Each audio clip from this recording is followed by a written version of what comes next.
En lep pozdrav. Ja, dolgo se že nismo spet takole srečali, pa smo se odločili, da naredimo en manjši prispevek. Sicer je spet o regradu, ampak o regradu in ostalih nekih divjih rastlinah ni nikoli premalo besede, vedno se kaj novega izve. Ja, danes oziroma na splošno vreme je prijetno, toplo, odlično za nabiranje teh divje rastočih rastlin. Zdaj seveda se nabira najbolj poznan regrad. Lahko rečemo, da je kar en takšen kralj med zelišči. Potem so seveda kakšne penuše, pa je regačica, pa so mlade koprive in take stvari. In vse te rastline vsebujejo izredno veliko, predvsem magnezija, dobro čistijo naše telo. Seveda vse te rastline so odlične tudi za čiščenje naših jeter. Itak je seveda tukaj pomlad in nekako se čez zimo v našem telesu nabirajo vsakršne odvečne snovi, ki nekako potem nas spomladi, ko se začne zunaj delo, bolj utruja in drži nazaj. Tako da te rastline dvigujejo torej nivo energije, nas čistijo, polnijo in so seveda odlične za prehrano, bom rekla, vsak dan. Seveda, kot sem omenila, najbolj poznan regrad, nabira se ga zdaj, tele mlade liste, lahko ga nabirate praktično čez celo leto. Tele popke, ko se takle nastavljajo, cvetne popke, lahko tudi nabirate in jih vlagate v kis in jih imate potem kot začimbo, na primer namesto kaper. Da ne boste zdaj iskali po trgovini kapre, če si jih lahko dobesedno doma naredite. Liste uporabite v solatah, lahko jih parite, lahko jih kuhate, lahko naredite pesto. Marsikdo se boji delati zeliščni pesto, sploh iz čemaža, ker pač pravijo, da ga ne pozna najboljše. No, tukaj ne morete praktično nič zgrešiti. Zraven vidite penušo, zdaj lepo cveti. Dobesedno jo kar odrežete, odstranite te spodnje dele, ki so takole rumeni, malo rjavkasti in v skledo z njo. Tole gre lepo na solate, lahko kar sveže tudi pohrustate zunaj, je taka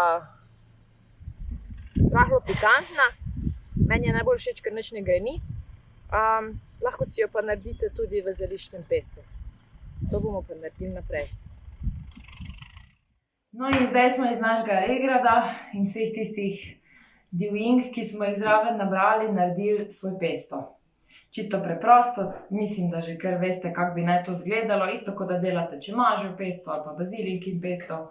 V glavnem vse skupaj lepo zameljete. Jaz sem to naredila v tistem multipraktiku.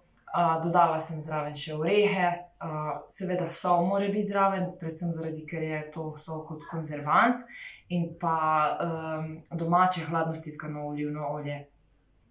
Vse skupaj zmešate, spasirate v teksturo in konsistenco, ki jo imate vi radi, čisto preprosto. Hranite potem takole v kozarčke. Kozarčki je fajn, zdaj tale moj ni, ker ga bomo kar sproti porabili, ampak ko jih napolnite, da jih na koncu še nalijete do vrha olivno olje, predvsem zato, da ne pride zraven zrak in da potem se vaš trud, torej vaš pesto, ne pokvari. Ja, in kaj zdaj z njim delate? Kar želite. Ali ga namažete na kruh, lahko si ga dodate na primer za zajtrk v kakšno skuto kislo smetano in si naredite en takšen namaz. Odličen je za kakšna hitra kosila, skuhate testenine, dodate eno žlico pesta, potem na vrhu mogoče malo parmezana in je to, kakšen sveža zelenjava zraven in je kosilo pripravljeno.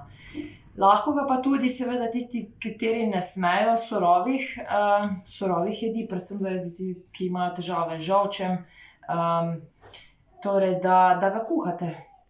Date za popestritev jedi, date eno žlico, medtem ko kuhate kakšno zelenjavno juho notri ali pa mogoče samo malo koparite kakšne stvari, ko jih kuhate na pari, dodate kakšno žlico tega domačega pesta. In je to. To je v bistvu, imate eno kozarček ujetih vitaminov, mineralov, vlaknin, ki jih potrebujete. Poleg tega, to je fajn narediti, ker vsak dan človek nima volje nabirati regrata, ne?